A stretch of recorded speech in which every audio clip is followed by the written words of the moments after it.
he's just trying to last hit everything. Macro is important to this. A couple ways you can learn to macro this. The most popular way is to just hotkey your buildings. So while you're walking around and doing this, and, harassing the shit out of them, you've got your number 1 keys, your Death Knight here.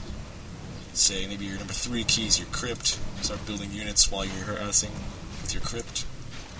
Say maybe your number 4 keys, your Graveyard. Start building some upgrades. Number 5 maybe is your Necropolis, and with your Necropolis you can just click it twice, go right to your base, and see if you need to build anything. So if you just go down the line there, 1, 2, 3, 4, 5, 1, 2, 3, 4, 5, 1, 2, 3, 4, 5, 1, 2, 3, 4, 5 all the time,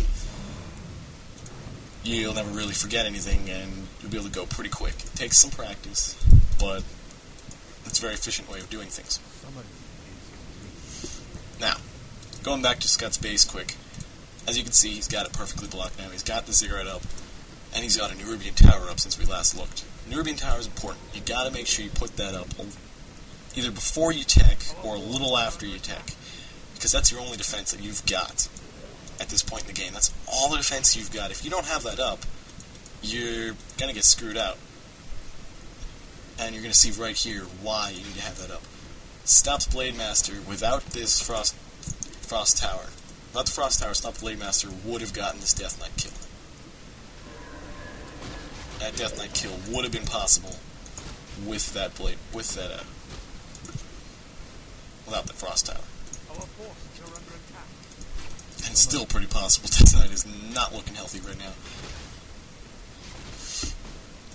But Stop gets out of there. Does a good job. Scott Tech has now Tier 2.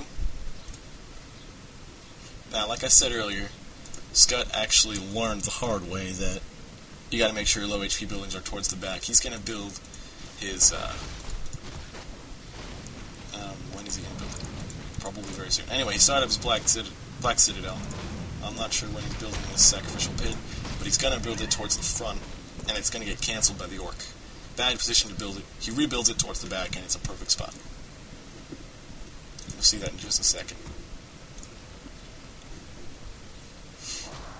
Stops Peon walking in there, having some fun. It gets killed and gives the Death Knight a level 2. Also, another thing you might be noticing is Scott's actually building gargoyles right now. No real reason for this, for fighting against the Orc. The reason he's building the gargoyles is for creeping.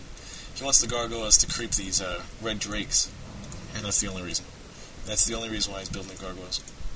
There you go, now you can see the Sacrificial Pit's up, and the Blade Master is going to scout it and kill it.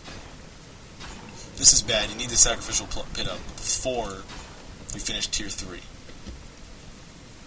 Scott realizes his mistake, puts it down by the ghouls, and you can see right now why this is a good move. Blade Master's going to walk in there, that tower's going to defend, and ghouls are going to defend, and this Sacrificial Pit's not going anywhere.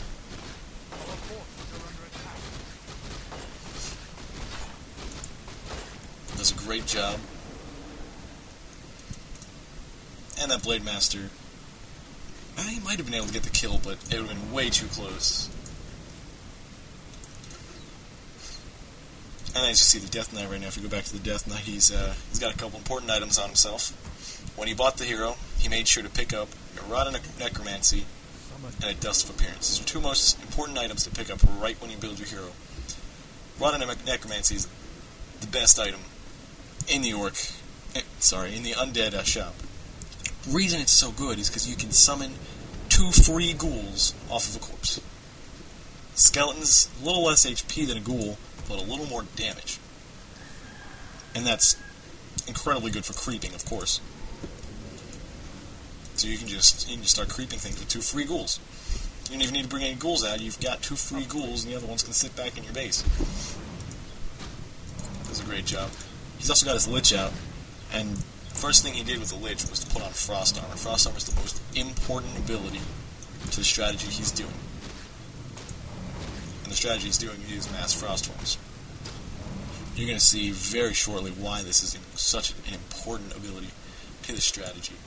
It really makes Frostworms so hard to kill for the Orc that really makes them just rage quit. Now, with his Lich, he's got the Orb of Corruption on it. Orb of Corruption is the best item in the game.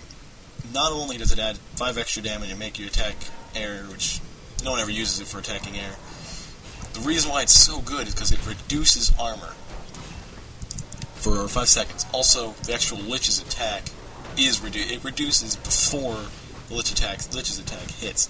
So the Lich's attack is reduced, so it increases its own damage by even more.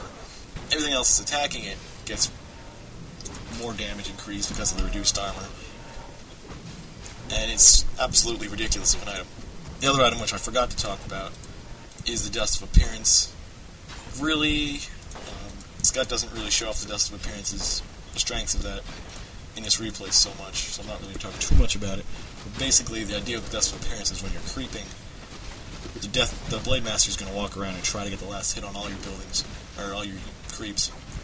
Dust of Appearance, before you kill it, scare the Blade Master away, and come back and get the last hit on the creep. Alright, now, as you see, he stops doing a tier 2 doing the push here. He does this really late. Like, it's because of Scott's fast tech.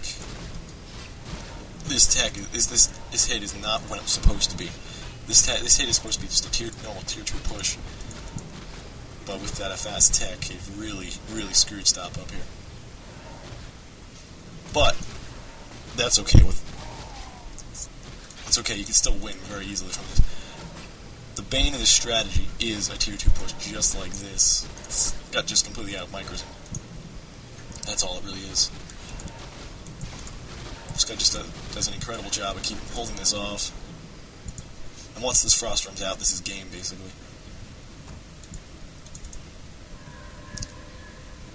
Does a good job holding that off. The Frost Worm's out.